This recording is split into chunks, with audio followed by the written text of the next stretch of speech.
Everybody, welcome to the press. Good to have you here with us for another week of PGA Tour action. We're going to talk about the RBC Canadian Open today, and then we'll get into Live Golf Northern Virginia or Virginia, whatever you want to call it, on our next show. We got the LPGA that starts Friday this week, not on Thursday. They're going to be playing in the Atlantic City area for the ShotBrite LPGA Classic, which is really exciting. And then we'll have the Corn Ferry Tour down in South Carolina for the BMW Charity Pro-Am, one of their best events. You'll see our show on the Road to French Lick about that tournament this week. But let's get into the RBC Canadian Open. This is a great week. One of the longest running national championships in golf. It's right behind the U.S. Open. It's right behind the South African Open, I believe, but obviously way behind the Open Championship. It's a great tournament, and it's got a pretty good field this week. 16 of the world top 50 are competing-ish. Rory McIlroy is the headliner, but let's get into the golf course first. We've got a new host venue here in TPC Toronto at Osprey Valley. This is the North Course. So this was opened in 2001. It's an Ian Andrew Jam, Canadian architect in Caledon, Ontario, Canada. So from what I understand from the Canadian folks that I know and have heard talk about the golf course, this isn't really in Toronto. It's like 45 minutes or an hour away. So this is a little bit of a misnomer, but that's okay.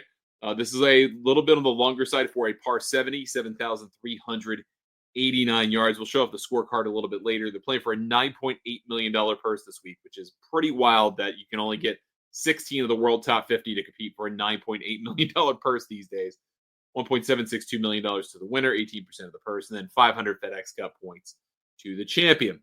Now, let's take a look at the first 24 guys on the table. This was pulled from yesterday's opening line. Some of these have moved, and we'll talk about those a little bit. This is an offshore book. This is not an American book. So some of these may be also off kilter in that regard, but I will point out some of those guys as well. Rory McIlroy opens 9-2. He's a two-time winner of this event before and after COVID. We'll talk about that a little bit later. But Ludwig Aubert is 14-1. You've got Corey Connors at 18-1 playing great golf. Shane Lowry 22-1. Taylor Pendrith has moved up quite a bit in American books. I've heard people saying they got him at 30, 35-1. Now he's in the low 20s based on what I've seen. He's a guy to like this week. What I have heard about the golf course, and I don't know the North Course at Osprey Valley, but a lot of folks have tried to put this links style moniker on it. I don't agree with that. That's not how links golf works.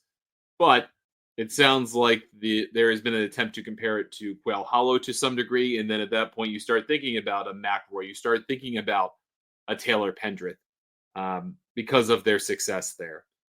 Robert McIntyre's 25-1. Sam Burns has been playing pretty well, 30-1. Sanjay's 30-1, coming off his 100th top 25 finish of his career, although that doesn't mean quite as much of the Memorial as it used to. Harry Hall's 33-1, playing great golf. Keith Mitchell. Luke Clanton makes his professional debut this week at 35-1, along with Mac Hughes and Nick Taylor. There's your Canadian contingent there. I mean, 4 guys from the Canadian contingent inside the top 13, and really there are 4 guys at 35-1. So top 11, top 10 in the rankings. So there's a strong Canadian contingent here this week. It's worth noting that, given that Nick Taylor was the guy to break like a 75-year skid of Canadians not winning, and now it feels like there's a chance for them to win twice in 3 years, which is wild. Torbjorn Olsen's been playing some great golf, 40-1. You're going to hear his name a number of times this week. Alex Noren, 45-1. Gary Woodland is 50. Wyndham Clark's 50. I don't know how Wyndham Clark is 50, other than that the players behind him are not as good, but Wyndham Clark looked horrible at the PGA Championship. He looked horrible at Memorial. I don't know where that number's coming from. I would put him way worse. Johnny Kiefer is 55-1. It's interesting that the overseas book has him as John Kiefer. He goes by Johnny. He's the number 1 guy on the Corn Ferry Tour. He's had a great year out there. He is really in his first full year as a professional golfer. He is going to get to the PGA Tour. That is a given. He's already won. He's basically got the requisite number of points to guarantee himself one of those 20 spots going to the PGA Tour from the Corn Ferry Tour. So he's going to take a shot this week. I like his chances to perform very well. I think he can open a lot of eyes. There's a reason he is 55-1, but you have never heard of him. Kurt Kitayama's 55-1. Then you got Chris Goddard playing great golf. Matt Wallace is in there at 60. Forgot him. Bunch of 65s. Goddard, Davis Riley, who's been playing great golf. Eric Cole's been playing very solid. Max Homa's been finding some things. I think he's been finding a level that he had been to, but maintaining it has been some difficulty for him. Caddy breakup, was carrying his own bag, 36-hole qualifier for the U.S. Open. Yesterday, he didn't get the job done, lost out on an opportunity to get into the playoffs, so that costs him. And that is something I think we should think about, should talk about here. There's going to be a number of people who will probably, and you may be one of them, who will think this week, based on what they saw on Golf's Longest Day on Monday, whether a player will carry or lose momentum based on what they did then. I think that is a mistake. I think you should keep what happens at the 36-hole final qualifying sectional qualifiers. You should keep those separate from what you expect this week on the PGA Tour. And the reason I say is because it is a totally different animal playing a qualifier than a 4-day tournament. It is a different kind of sprint playing a 36-hole one-day tournament than a 4-day 72-hole event where you get to reassess your situation once a day, once the round is over, or 3 days, and then you figure out your final round positioning, which you got to do. At finals, at sectional qualifying, it's not that way. You've got 18 holes, everyone plays, and everyone goes back out, and you get your lunch, right? You got to do it kind of pretty quickly, and you don't get a whole ton of time to think about it. You kind of have to rely on Golf Genius or wherever you're scorekeeping through, which is typically Golf Genius, to kind of get a sense of where you are and what you've got to do. It's a different thing than PGA Tour tournament golf. So please don't take a whole lot from that this week. Let's take a look before we get in the rest of the field. Let's take a look at the top 10 model this week. We do this every single week for the entire field, 1 to 156 this week over at golfnewsnet.com for our members. $40 for 1 year, $70 for 2 years, and $100 for 3 years over at thegolfnewsnet.com. We give away the top 10 for free because most weeks it's not that surprising. And once again, it is not. Rory McIlroy is number one by a substantial margin. Then you kind of get into guys in the high ones in our ranking system. If you're in the high ones, that's pretty good. If you're above 1.3 or 4, you're doing really good. If you're in the twos and above, you're a top 3 player in the world, probably. Then you got Shane Lowry in there. You got Luke Clanton in there. You got Sam Burns at 5th. Keith Mitchell 6th. Sungjae Im 7th. Ludwig 8th. Some people are going to be surprised by that because he's the world number 6, but he is so wildly erratic. And it makes it really hard to kind of smooth him out because there is so much up and so much down. The extremes are too far, almost to the point that it hurts. It does hurt him. Harry Hall's 9th. Torbjorn Olesen is 10th. And those were a couple of surprises. Harry Hall's been playing some really, really good golf this year. We'll get into that to another graphic, but he's a guy worth looking at this week based on the overall trend of the season, but also has played pretty okay lately. Getting to some more of the field. Now we're getting into kind of the guys. There's a whole lot of 65s this week. We just went over like 3 or 4 of them. We got even more, a handful of 65s here. Rasmus Højgaard, Ryan Fox, who won at Pebble Beach and played really well as the last man in, at least officially speaking, at the PGA Championship. Ryo Hisetsun played well at Quail Hollow, maybe worth a consideration. Again, if you're trying to draw parallels, and I'm not saying you should, I don't have this as my independent opinion, but if you're going into that school of thought that Quail Hollow is a fair comp, might start thinking about that. Tom Dietrich, 65. Jake Knapp did not have a good week at Memorial. He's 70 with Rose, and Kevin Yu's been playing pretty good golf. He's a current form guy, albeit against weaker fields. This is kind of weak, but even weaker than this. Alex Smalley, Cam Young, 75-1. Doug Gim has been playing good golf, 75-1 with Michael Thorbjornsen. I think Thorbjornsen has pulled out since, so we'll revise that. But Cam Young did qualify. He got out of that same sectional that Max Homa did not get into the playoff for. He was the guy who was, I think, a 6-for-1 playoff, 5-for-1 playoff. So maybe if you want to take something from that, and he has been playing better golf, take something from that. I am still not buying into Cameron Young. That's just not happening for me. But if you wish to, go for it. Ben on, bad week at Memorial, place he likes. That kind of worries me. Mark Hubbard, 80-1. I want to circle him. To a degree, I want to circle Matty Schmidt at 80-1 because Hubbard seems to play Canadian golf pretty well. You'll see that a little bit later. Matty Schmidt just been having a nice little run. He is pretty streaky, though. Rico Hoey at 80-1, playing good golf. Kind of a first-round merchant. If he plays well in the first round, you got a chance. Otherwise, it's all downhill. If you want to take something from guys who qualified for the U.S. Open, Emiliano Grillo did just that. Got to be pretty proud of himself on that end. Rest of the guys in this graphic, I don't think so much would interest me. Vince Whaley's been playing pretty good golf too. Then a little bit longer, and I think you can have some fun with these guys this week. Look at a Patrick Rogers maybe, but I'm still a big fan of Jesper Svensson. Hasn't shown up yet. Matt McCarty is starting to show up a little bit more. I like him at 110. This is the kind of place that might work out for him, a little bit unknown. Kind of like Black Desert, where he won the first time out, where it's everyone's first time out. I think there is some benefit to that. Adam Hadwin, I was looking at some of the numbers, kind of more granular numbers about certain players, and his strokes gained on the approach is just not good. It's basically the worst in the field in the last 10 events. So please lay off of him. If he wins, hey, cool, but let's lay off. Isaiah Salinda's backed off a little bit. Victor Perez did get out of qualifying, so good for him. Alejandro Tosti is a pass. Antoine Rosner could be interesting. Could be interesting at 150-1, but he is, again, quite erratic. I would rather look at Carson Young at that 150-1 number. And I say that because he's had a couple of top 15s in the last 5 starts, last 6 events on the PGA Tour. Kevin Roy is going to get a lot of attention this week. He has been playing pretty well. Lee Hodges is a great approach player that should help him this week. You're going to see that in a future graphic. Stephen Fisk, I do like personally, but I'm not going to bet this week. And then we'll round out basically the top 90 players in the field. There are a lot of guys in this field that have absolutely no chance, and you shouldn't even bother with them, I don't think. But we tend to kind of cut these off in the 250s.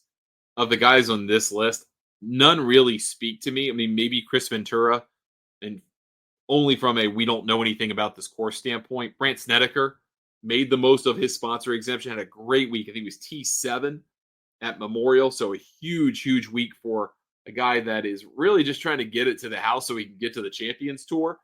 But he has done some damage in this tournament in the past. Let's put it that way. That is a totally new venue. He's at a different point in his life.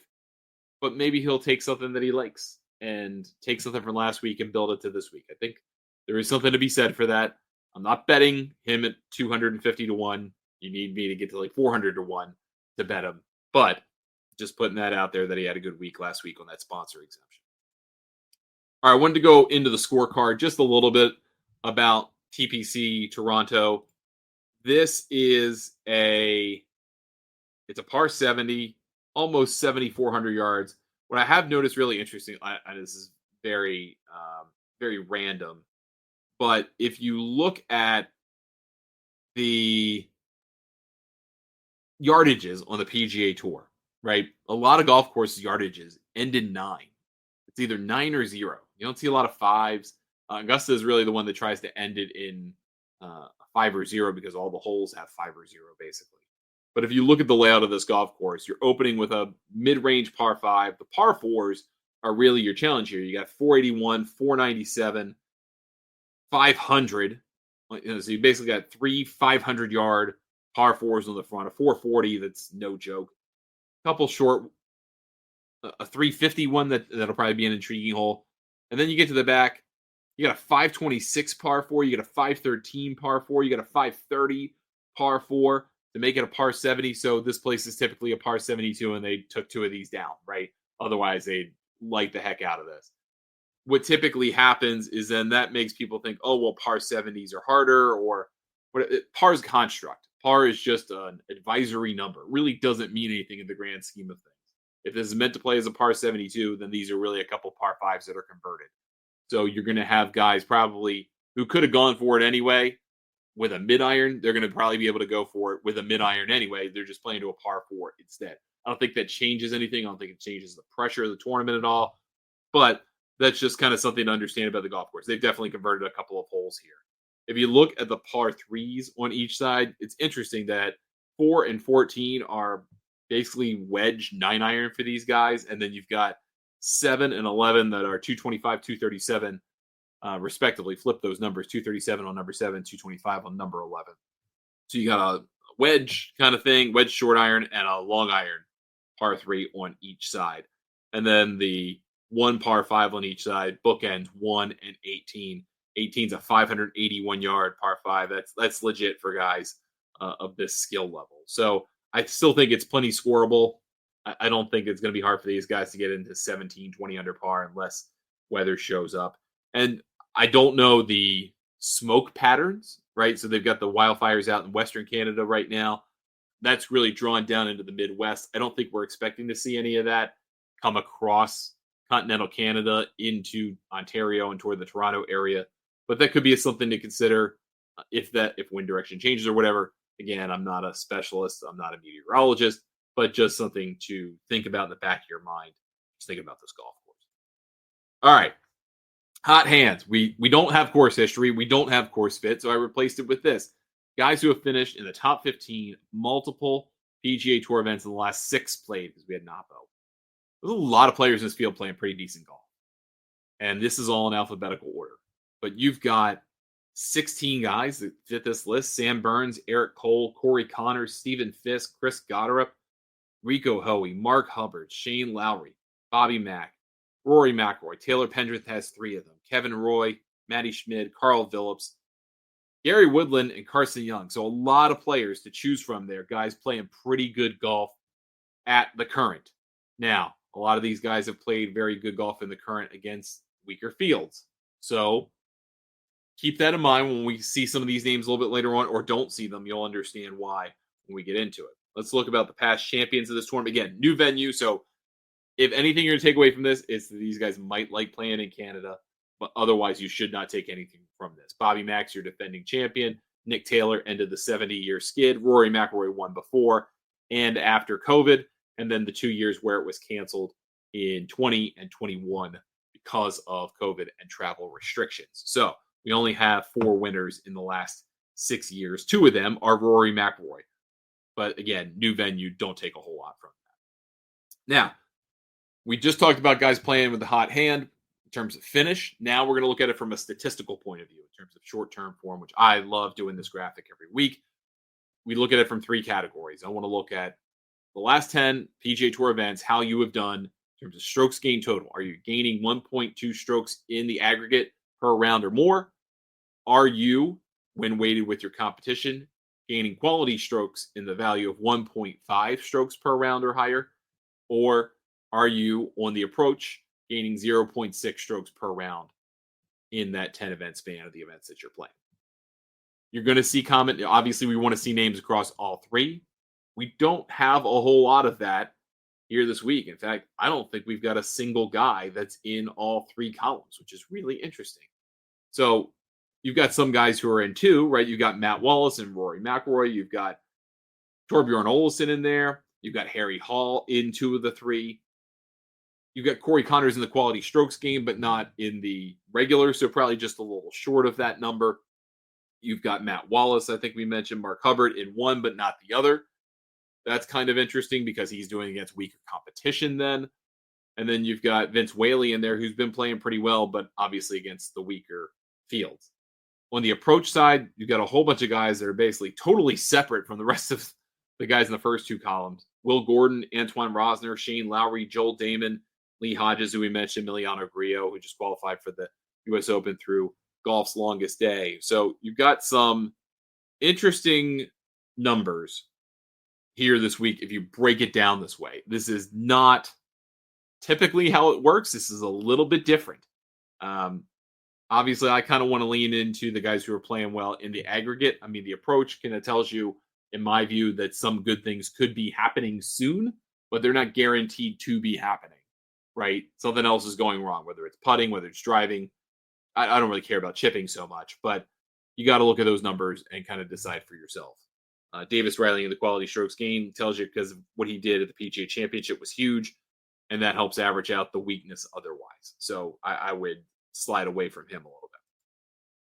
Let's look at strokes gained tee to green leaders with low variance. So I want to look at guys in the field this week who are playing well in terms of strokes gained tee to green, but they are also doing it with relative low variance over the last 10 or 20 events on the PGA Tour. Because in that case, that means they're more consistent, means they're more smooth operators, guys you expect whose games will travel and play well most places. They may stink at putting, but your tee to green stuff it flows everywhere. Whether you like certain surfaces, whether you putt well or not, these are your guys to think about. Shane Lowry Rory McIlroy, Torbjorn Olesen, Bobby Mack, Alex Noren, and Corey Connors. I don't think any of those are surprising whatsoever. Some weeks we usually get some surprises there. This week we do not. And then this one's good for derivative bets. In the last 50 PGA Tour events played, whatever percentage of those you played, have you finished in the top 20, 40% more of the time? We have 7 guys in that category. Rory McIlroy is by far the highest. Corey Connors is up there. Shane Lowry, then we start to dip into like the 50s. Bobby Mack, Sam Burns, Luke Clanton in the 40s, and Taylor Pendrith right bang on at 40%. So not a lot of guys in this field who are way up there, but guys who could get the job done. You could get some value with it. Luke Clanton is going to probably get a lot of action this week because he has been a proven commodity on the PGA Tour, albeit as an amateur. It's a little bit different of a world as a professional, right?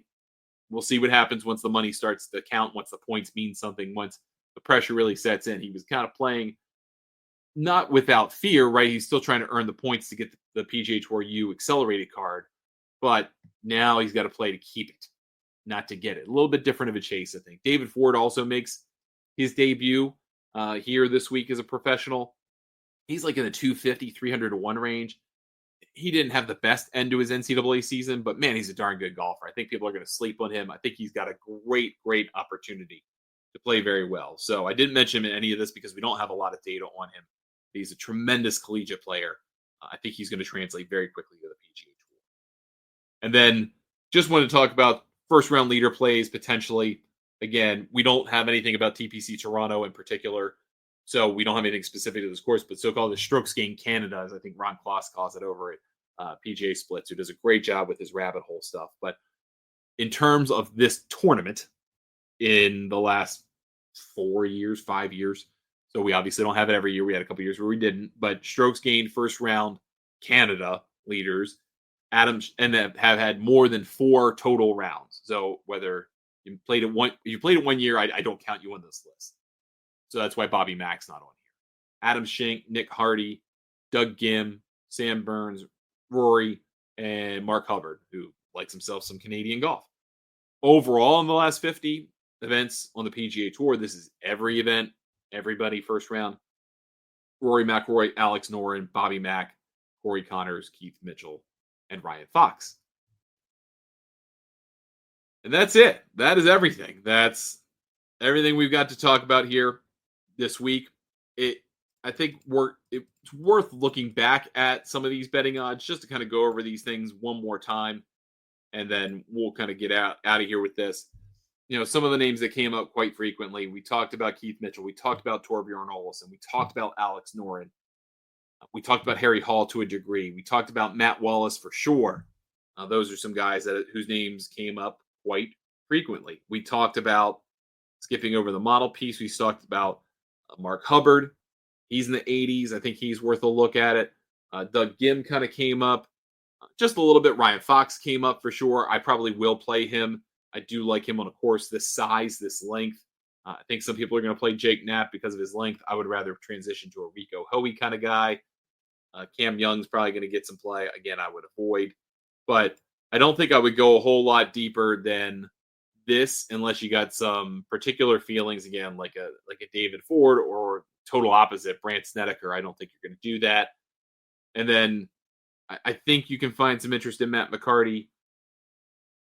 I think that's probably the extent of it. Maybe a Kevin Roy playing good golf, maybe a Stephen Fisk, although a lot of his damage comes against weaker fields as well. So that's going to do it for us today on the show.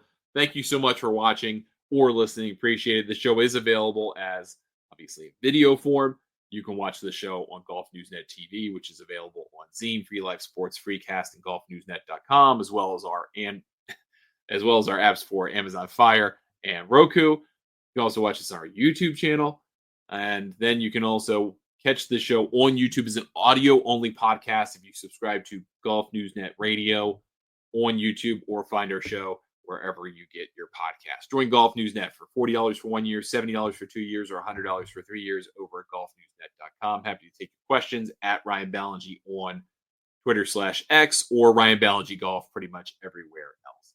Thank you so much for your time. We will talk to you on our next show, where we'll talk about LIV. We'll talk about the Korn Ferry Tour in South Carolina. We'll talk about the LPGA starting Friday in Atlantic City. And whatever else we think about trying to get ready for the US Open as well. Thanks so much. Good luck with your bets this week, and we'll see you next time here.